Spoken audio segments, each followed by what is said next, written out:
Ushbu ekranlarimizni bugun sizlar bilan tabiat fonida qaysi biri mustahkamligini bilib olamiz. Qarang. Eng asosiysi, hurmatli obunachilar, qo'lga va ko'zga himoya qilish shart. Samsung Galaxy A21s ekrani. Qani,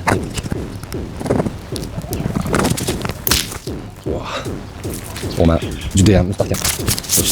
Redmi-dan ekan, Note 9s. Sizlar uchun maxsus. Kelin qoldi. Redmi 9A. Redmi 9A ekrani.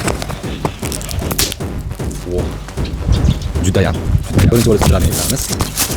A10 ekrani. Samsung Galaxy A10. Bu juda ham mo'rt ekan o'rnida. Vivo telefoni.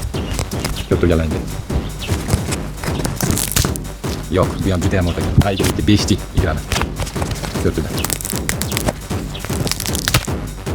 Bu ham xuddi oxirgi ekranimiz. Hadamga Redmi 9A ekrani.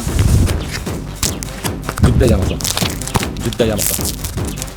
Juda ham mo'rt bo'lakan. Hurmatli obunachilar, ko'rib turganlarni ushbu telefonlarimizni barcha ekranlarini sindirib ko'rdim. Qaysi biri mustahkamligini kommentariyaga yozib qoldiring.